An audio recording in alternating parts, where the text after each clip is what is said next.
This episode is brought to you by Olson, a planning and design firm that sees infinite possibilities in every project. Their integrated services deliver infrastructure solutions that make their communities more livable, sustainable, accessible, and connected. Where most firms see corridor and master plans, Olson sees welcome home hugs and vibrant neighborhoods. Olson, engineering possibilities.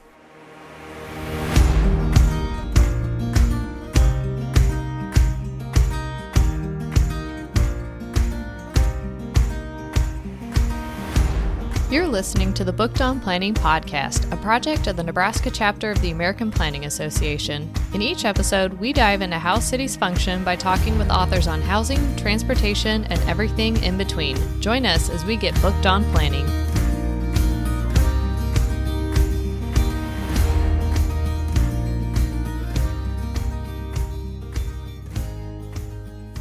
Welcome back, bookworms, to another episode of Booked on Planning. In this episode, Jennifer and I are talking about a short article from the American Planning Association on mobility justice from the perspective of transportation strategist Naomi Dorner. We also listened to two podcast episodes from APA, one an interview with Naomi and another with Tamika Butler, who wrote the introduction to Veronica Davis's book, Inclusive Transportation, which we covered a couple weeks ago. If you haven't checked out that episode yet, make sure to queue it up in your podcast and listen to that next. In reading and listening to these interviews, a very prominent theme emerging around transportation planning is the need to stop thinking about it as transportation and instead think of it as mobility. Tamika said in the interview, quote, "I would challenge people to really think about our work as mobility work, as justice work, not just transportation work or not just transportation policy work," end quote. The episode with Naomi Dorner is titled Navigating Mobility Justice. Naomi defines mobility justice as the ability to move freely, the ability to self-determine how you want to move, where you want to go, what you want to do, and to thrive, and to be able to do all that without persecution, without harassment. We have been siloing transportation for so long as to how to move cars instead of how to move people that we have some pretty unjust transportation systems in the U.S., and from my experience, it's been challenging to change the conversation to one not just about transportation, but instead founding it on mobility. I would agree that it really has been challenging to change the narrative. As I said in the interview with Veronica, I have not spent a lot of time in my career thinking about transportation. I just actively go where I want to go, and I don't really think about how I get there, which I guess is probably a failure for a planner. So I have really enjoyed this month's discussions on mobility and learning how to reframe the conversation. Before I worked in municipal government, I walked developers through land use and environmental regulations to make sure their projects were legally sound. And then I left the rest up to the engineers creating the development. And now that I'm having to actually reconsider and think about redevelopment work from the city's perspective, it's really shifted mine. I find it actually very frustrating right now to sit in master planning sessions and try to have a full discussion on how people should be able to experience the areas that we are redeveloping. A lot of that quote unquote experience comes from how they can navigate the area. And every time we bring up multimodal options, many of the developers that I've worked with really push back on it. And I know that it can increase the bottom line, but like you said, it's challenging to shift the perspective on mobility, and it's a really important part of at least the redevelopment work that we do. I'm kind of curious if the next generation of developers, because we're starting to see that in other professions of the next generation of engineers that are starting to think more multimodal, that are coming out of college, if there's kind of this next generation of developers too that are going to think more holistically about their developments and make sure they're making those connections. I think you might be right there. A lot of the younger developers that come into our office really do come more with a concept of an entire area than the more traditional, here's a lot, here's how I would like to redevelop this lot. They do come in more thinking of, I understand where my parcel fits within the scope of a community and how to access it to our really awesome bike trail system. So there's probably a little bit of hope for the future, I'd say. Yeah. So in the article, Naomi describes the Untokening, a multicultural collective of leaders of color who share their experiences working in transportation and help communities they identify with to achieve mobility justice. She helped found the organization in 2017, and they created the Principle of Mobility Justice. The website, which is linked in our show notes, is really graphic and it's an interesting way to communicate the principles. The document talks of shifting focus from the modes of transportation to the people using them and their experiences. Tamika echoed this to an extent in the interview when she talked about knowledge versus wisdom. We may think we know the answer based on what we've read and learned, which is our knowledge, but that doesn't mean it functions that way. It takes the wisdom of the people in the community to convey their lived experiences to know the truth. When we start listening to the community is when we start to design mobility networks that are more just. I actually really appreciated Naomi's idea of hiring community members as consultants on projects. I understand the logistical problems involved in that, but I think it is something that communities should start considering. And I know this doesn't have anything to do with transportation per se, but I think it really highlights the point of like knowing versus wisdom. When I was a teenager, I was in a motorcycle accident and I broke my leg, and it was a pretty difficult break that had to be kept very straight. So I spent a good chunk of my time in a wheelchair with my leg just sticking straight out. This made using public restrooms challenging because, sure, they were designed to be handicap accessible, but in actuality, they could not accommodate the need. So after speaking with others, I realized this is a common experience that a lot of architects and design professionals don't think of because their bathrooms meet the specs. It really speaks to the idea of engaging in the community to find out what they really need and doing the work of figuring out if the regulations actually speak back to those needs.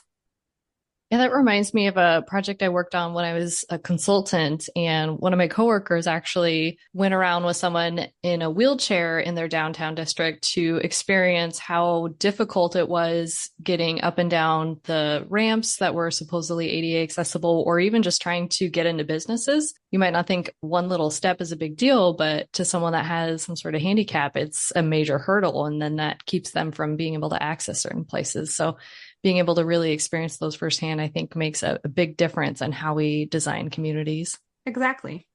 And that also ties into the conversation with Veronica about using our lived experiences and our work to be better planners and more informed. Another theme among the interviews was that transportation shouldn't be siloed because it impacts so many more fields. How we move impacts where we live, where we work, and the economics of our day-to-day lives. Transportation planners can't just focus on how to build roads, but we need to consider where those roads lead to and how they can help build up communities rather than tear them down. At the federal level, mobility justice is part of the framework for projects, but making it more integrated instead of this token engagement at the beginning of projects, I think is going to be important. We're doing more of this in our own transportation department, trying to center mobility justice at the heart of our work instead of just kind of a quick engagement checkbox at the beginning. But I know we have a ways to go. But I think books like Inclusive Transportation and hearing from professionals working in this field day to day, like the interviews with Naomi and Tamika, are really helping reshape our approach and that of other cities. The more we embed this work into our own work as government planners, the less we need to find these extra budgets for project-specific public engagement because we will have already been reaching out and working with communities we serve. I find it quite interesting that the call for de-siloing is coming from people who have actually straddled different worlds. Veronica, as you heard in our previous episode, is a planner and a traffic engineer, or maybe more accurately, a traffic engineer and a planner. Naomi started as an advocate before moving into municipal government work and specifically chose studying policy over planning, feeling that that would give her a better ability to do the work she was really interested in. Tamika was a lawyer before beginning her work in mobility. I think when you have seen the situation from more than one perspective, it helps you overcome that silo effect. As Tamika said in her interview, people come to public input meetings with more than one topic on their mind. If they're concerned with housing and the professional in the room responds with, I just do traffic, or I just do zoning, or I just do plan review, or I just do whatever, it really reduces the confidence the public has in the planning process. And Tamika, even in her interview, said, someone who walks into a room and says, I just do transportation, isn't really someone she wants on her team. Yeah, I feel like we often forget that to the public, we're all just the city, and it doesn't really matter if we're a planner working on a transportation project versus housing. And even if we don't know the answer, just letting them know that we'll connect them with the right person, I think goes a long way. And that also ties into the idea of being a translator and navigator, a description that Naomi uses for her own work, which I think is such a big part of what we do as planners, whether we're in the private or the public sector. We start to see real change when we start using our lived experiences to challenge why we do something or why something's happening. And we talked a little about this with Veronica in our last interview because she asks her readers to consider their transportation story and then use that knowledge to understand how it shapes our work and how it can help us relate to the people that we're serving. I think you can also apply this to any sector of planning, not just transportation. I mean, if you're focused on housing, consider where you've lived and how you've moved over the years and how it shaped your housing story, for example. And using life experiences is a really great way to better serve as a translator in our work. I really feel what you were saying about we're all the city.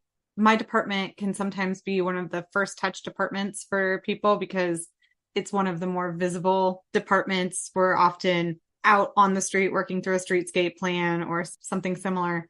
And we always have people come up to us in meetings and we're like, well, how come you guys at the city are doing this? And it ends up that it's something that I have no control over. But you have to face the problem, right? You have to say, I hear you. I will take that to the appropriate person and get an answer for you.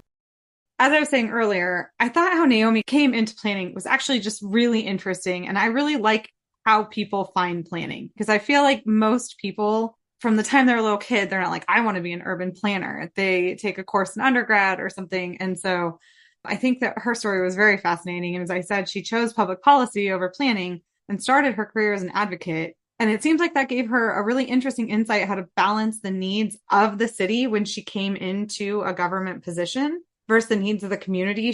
The way she said it was there was always that advocacy tension within her as she moved through the city process. She mentions the need for people on the inside to understand what it takes to really build. I feel like that can be an issue sometimes if you're just government staff.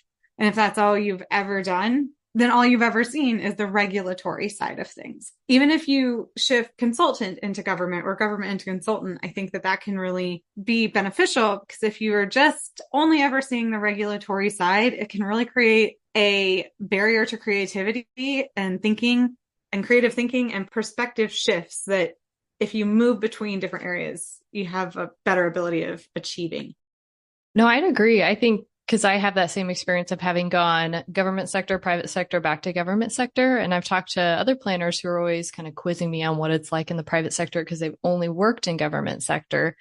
But I also think that the creativity and willingness to think outside the box can come with time and experience. Planners that are lifelong learners, picking up new ideas at conferences and trainings with time can kind of use that as they become more comfortable in their positions to start suggesting new ideas that they've seen elsewhere and kind of push new ideas beyond just what's in the regulations today. But I think that takes a willingness on the part of the planner to want to continually seek out new information and test out new ideas and grow. One thing that stuck with me after listening to Naomi's interview was when she said, if we could actually value communities and the people in those places and create just the kinds of solutions that communities want to see there, we'd have really dynamic approaches that could be applied. We really struggle with this, particularly in the transportation sector, with engineers' insistence that we stick to the MUTCD and other adopted manuals and not build anything the community is asking for unless we have the data to back it up. Naomi challenges this idea of treating people as data points, and I agree that we need to move beyond this approach that values data over the lived experiences and stories that the community is relaying to us. It is incredibly frustrating. I feel like frustrating has been the theme of this month's episodes. One of the first things we learn as planners, core class requirement in your first or second semester, doesn't seem like other professionals are getting as much exposure to, is the value of the qualitative data and valuing that qualitative data the same as quantitative data. Data should just be data. All the perfect modeling in the world doesn't matter if your model creates an uncomfortable or undesirable outcome in actual practice. Well, hopefully that's changing in the field of transportation, at least, with new concepts like walk audits and block talks that are bringing the engineers along to experience the qualitative side of engineering a roadway and hearing those firsthand experiences. Well, we hope you enjoyed this article episode on transportation and mobility as Jennifer and I discussed a few interviews from the American Planning Association podcast. Remember to subscribe to the show wherever you listen to podcasts. Please rate, review, and share the show. Thank you for listening, and we'll talk to you next time on Booked on Planning.